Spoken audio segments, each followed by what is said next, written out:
አሜሪካ ናታንዝ የተባለውን የኢራንን የኒውክሌር ጣቢያ በድጋሚ መምታቷ ተሰምቷል። ኢራን የኒውክሌር ማዕከሉ የአሜሪካ ጥቃት ሰለባ መሆኑን አረጋግጣለች። ዓለም አቀፉ የአቶሚክ ኃይል ኤጀንሲም በእንዲህ አይነት ተቋማት ላይ የሚደረጉ ጥቃቶች ሊረግቡ ይገባል ሲል ማስጠንቀቂያ ሰጥቷል።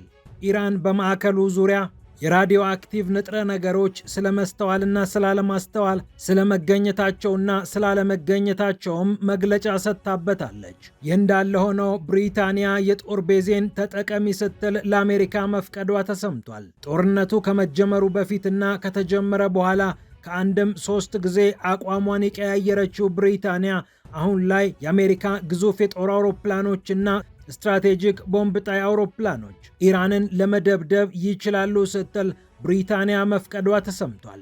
እንዲሁም አረቦቹ ኢራን ላይ እየተነሱባት ይመስላሉ። ሳውዲ አረቢያና የተባበሩት አረብ ኤምሬትስ ኢራንን ቅጡልን ሲሉ አሜሪካን እየጠየቁ እንደሆነ ተሰምቷል። ጦርነቱ ከተጀመረ ጊዜ አንስቶ ባሉት 3 ሳምንታት መሐመድ ቢን ሰልማን የሳውዲው አልጋ ወራሽ ከትራምፕ ጋር በየቀኑ ሊባል በሚችል ደረጃ እያወሩ መሆኑም ታውቋል። የተባበሩት አረብ ኤምሬትስ በበኩሏ በትንሹ 9 ወር ያህል ወገቤና ስሬ ለጦርነት ዝግጁ ሆናለሁ ስትል ለአሜሪካ መናገሯም እየተሰማ ይገኛል። የኃይል አሰላለፉ እየተገለባበጠ ባለበት በዚህ ሰዓት የገልፍ ሀገራት ሙሉ ለሙሉ ኢራንን በተመለከተ ወጥ አቋም እያራመዱ አይደለም ተብሏል። ፒያሳ ኔትወርክን ስትከታተሉ ሁሉንም በጥልቀት ታገኛላችሁ።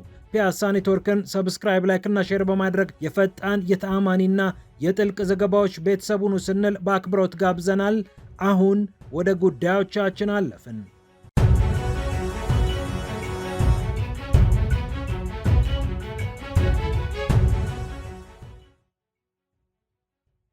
ኢራን ናታንዝ የተባለው የኒውክሌር ማዕከሏ ስለመመታቱ ይፋ አድርጋለች። ዓለም አቀፉ የአቶሚክ ኃይል ኤጀንሲም ተረጋጉ የሚል መልእክት ልኳል ለተፋላሚ ወገኖች። የኢራን አቶሚክ ኃይል ድርጅት ናታንዝ የተባለው የኒውክሌር ማዕከል መመታቱን ይፋ ካደረገ በኋላ የተለያዩ ቴክኒካዊ ምርመራዎችን እንዳደረገ ገልጿል። የራዲዮ አክቲቭ ንጥረ ነገሮች በማዕከሉ ዙሪያ አለመስተዋላቸውንም ተቋሙ ሪፖርት አድርጓል። በአካባቢው የሚኖሩ ነዋሪዎችም ያለ ስጋት መኖር እንደሚችሉ ነው ተቋሙ ያረጋግጠው። ነገር ግን ኢራን ጥቃቱን አውግዘዋለች። በተለይ የኒውክሌር ማዕከላትን ለመጠበቅ የወጡ ስምምነቶችን የጣሰ ነው ስትል ነው ኢራን ያወጀችው። አሜሪካ ናታንዝ የተባለውን የኢራን የኒውክሌር ማዕከል በተደጋጋሚ እየመታች ሲሆን ይህኛው ጥቃት ለ3ኛ ጊዜ የተፈጸመ ነው። የአሜሪካው ፕሬዝዳንት ዶናልድ ትራምፕ በኢራን ላይ የጦር ጀቶቻቸውን አስነስተው ድብደባ ካዘዙ በኋላ ከዚህ ቀደም በነበረው የሰኔው ፍልሚያ ላይ ይህንኑ ማዕከል አስመትተውት ነበር። በኋላ ላይ ደግሞ ከ2 ሳምንታት በፊት በድጋሚ እንዲመታ አድርገውት አሁን ደግሞ ለ3ኛ ጊዜ እንዲጠቃ አድርገውታል ማለት ነው። ናታንዝ፣ ፎርዶ እና ኢስፋሃን የተባሉት አካባቢዎች የሚገኙ የኢራን የኒውክሌር ጣቢያዎች በአሜሪካ ከፍተኛ ምት ካረፈባቸው በኋላ የኢራን የኒውክሌር ፕሮግራም እና ማዕከሎቿ እንዳልነበሩ ሆነዋል ብለው የአሜሪካው ፕሬዝዳንት ዶናልድ ትራምፕ መናገራቸው የሚታወስ ነው። ምንም እንኳን ከዚያ በኋላ መልሰው ኢራንን ለመምታት ወደ ኋላ ባይሉም የአሜሪካው የመከላከያ ሚኒስትር ፔት ሄግሴት ስለዚህ ጉዳይ ሲጠየቁ እንዲህ ነበር ያሉት። አዎ ከዚህ ቀደም ሙሉ ለሙሉ ማዕከሎቹን አውድመናል ብለን ነበር። ይሁንና ፍላጎታቸውን አላወደምነውም፣ ፍላጎታቸው ቀጥሏል በማለት ከሲቢኤስ ጋር በነበራቸው ቆይታ መናገራቸው የሚታወስ ነው።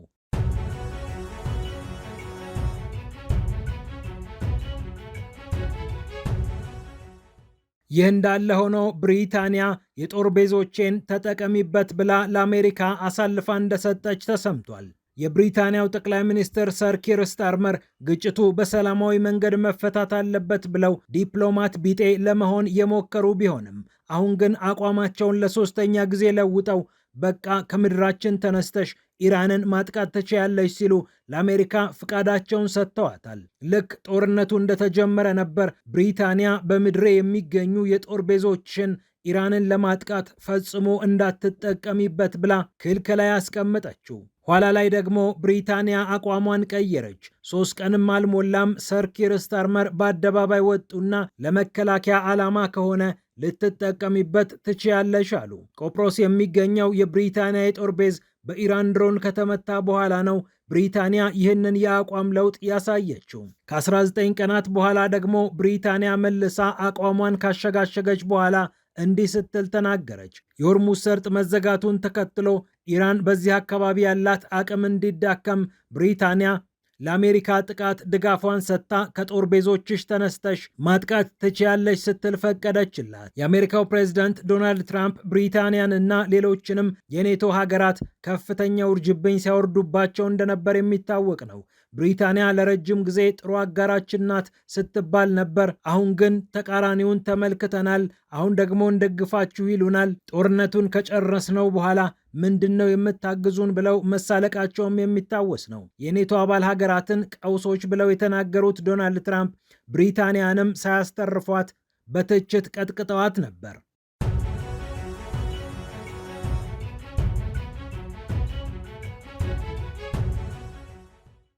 በመጨረሻም የአረቦቹ ጉዳይ እያነጋገረ ነው። ሳውዲ አረቢያና የተባበሩት አረብ ኤምሬትስ ለአሜሪካ ኢራንን ቅጪልን ብለው እየጠየቁ እንደሚገኝ ተሰምቷል።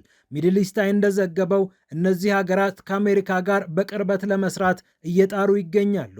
በተለይ ሳውዲ አረቢያ ነገሩን ጠበቅ አድርጋ በመያዝ ኢራን የምትመታበትን ሁኔታ እያመቻቸች ነው ተብሏል። ጉዳዩ የሚመለከታቸውን ዲፕሎማቶች ስማቸውን ሳይጠቅስ ያነሳው የሚድል ኢስት አይ ዘገባ በተለይ ኤልብሪጅ ኮልቢ የተባሉ በፔንታገን ከፍተኛ ባለስልጣን ናቸው የሚባልላቸው ሰው ከሳውዲ አረቢያው የመከላከያ ሚኒስትር ካሊድ ቢን ሰልማን ጋር ተደጋጋሚ ውይይት ማድረጋቸውን ዘግቧል። እኒህ ሰው የመሐመድ ቢን ሰልማን ማለትም የሳውዲው አልጋ ወራሽ ወንድም ናቸው። እርሳቸውንም በቅርበት የሚያማክሩ ትልቅ አማካሪ መሆናቸው ይነገራል። እናም ሳውዲ አረቢያ ከእንግዲህ በመሬቴ የሚገኙትን የጦር ቤዞችሽን ተጠቀሚበት፣ እንደ ልብ ኢራንን ቀጥቅጫት በማለት ፍቃድ እየሰጠች መሆኗ ታውቋል።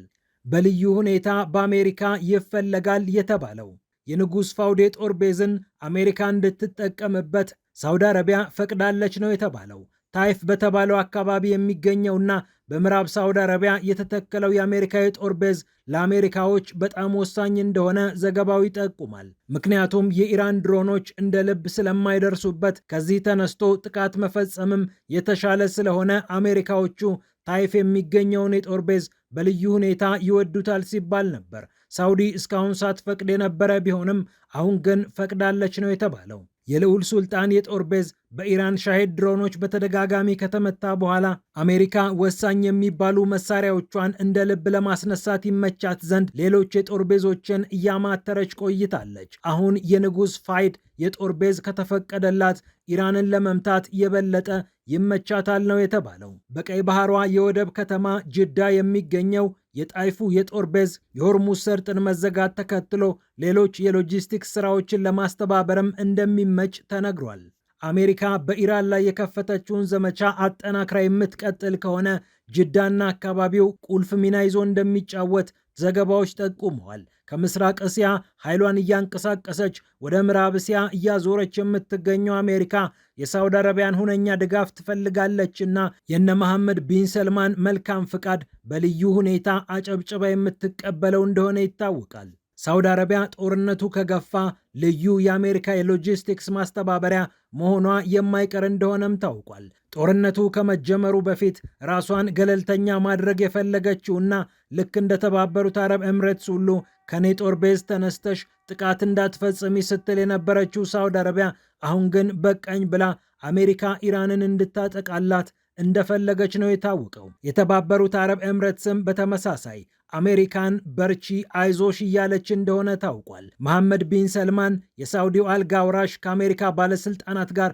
በየቀኑ በሚባል ደረጃ እያወሩ እንደሆነ ሁሉ የተባበሩት አረብ ኤምሬትስ ባለስልጣናትም ተመሳሳዩን እያደረጉ እንደሆነ ታውቋል። የኤምሬትሱ የውጭ ጉዳይ ሚኒስትር ሼክ አብዱላህ ቢን ዛይድ ከአሜሪካ የውጭ ጉዳይ ሚኒስትር ማርኮ ሩቢዮ ጋር በተደጋጋሚ እየመከሩ እንደሆነ ታውቋል። የተባበሩት አረብ ኤምሬትስ ጦርነቱ ዘላቂ ሆኖ የሚቀጥል ከሆነ በትንሹ ለቀጣዮቹ 9 ወራት ወገቤን አስሬ እዘጋጃለሁ፣ አሜሪካ ብቻ ኢራንን ትቅጣለን ስትል እየጠየቀች እንደሆነ ሚድል ኢስት አይ ዘግቧል። ይሁንና ኳታር በመጠኑም ቢሆን ጦርነቱ በፍጥነት እንዲቆም በመፈለጓ መጠነኛ የአቋም ለውጥ እንዳላት ነው የታወቀው። ኦማንም ችግሩ ከእስራኤል የመነጨ ስለሆነ የአሜሪካ ጦርነት ስላይደለ አሜሪካ እጇን ታውጣ እያለች ትገኛለች። ሁሉም የገልፍ ሀገራት በኢራን ላይ የሚከተሉትን ፖሊሲ ምን እናድርገው ብለው ወጥ አቋም ባያሳዩም ቅያሜ ግን እንዳላቸው ነው የተነገረው። የተባበሩት አረብ ኤምሬትስ 338 ባሊስቲክ ሚሳኤሎችን እንዲሁም 1740 ድሮኖችን ከኢራን ልክ እንደ ኳስ ተቀብላ ስታከሽፍ መቆየቷ የሚታወቅ ነው። ኳታር ደግሞ የጋዝ ማዕከሏ ከተመታባት በኋላ ቁጣዋ ከፍ ብሏል። ይሁንና ከኢራን ጋር መዋጋት ለእነዚህ አረብ ሀገራት ብዙ ፈታኝ ነገሮች ስላለው በጦርነት ውስጥ መዘፈቅ አልፈለጉም። ይልቁኑ አሜሪካ ጥቃቱን አጠናክራ ብትቀጥል ደስታቸው እየሆነ መጥቷል ነው የተባለው። ይሁንና አሜሪካንም የተቀየሙባቸው በርካታ ነጥቦች አሉ። በተለይ ታድ እና ፓትሪዮት የአየር መከላከያ ስርዓቶች በቂ ሚሳኤሎች ስለሚፈልጉ የሚሳኤል አቅርቦት ችግር እንደፈተናቸው እነዚህ የገልፍ ሀገራት ሲናገሩ ቆይተዋል። አሜሪካ ከኢራን ጥቃት ምን ያህል ዘልቃ ታስጥለናለች በሚለው ጉዳይ ላይ ግን ጥያቄ እንዳላቸው እየተነገረ ይገኛል። ፒያሳ ኔትወርክን ስትከታተሉ ስለቆያችሁ ክብረት ይስጥልን ብለናል። ፒያሳ ኔትወርክን ሰብስክራይብ፣ ላይክ እና ሼር በማድረግ የፈጣን የተአማኒና የጥልቅ ዘገባዎች ቤተሰቡን ስንል በአክብሮት ጋብዘናል። ቪዲዮዎቹ ለሌሎች ሰዎች እንዲደርሱ ላይክ በማድረግ እና ሼር በማድረግ የበለጠ አብራችሁን ሁኑ ስንል ጥሪያችንን እናቀርባለን። ሰላም ለዓለማችን።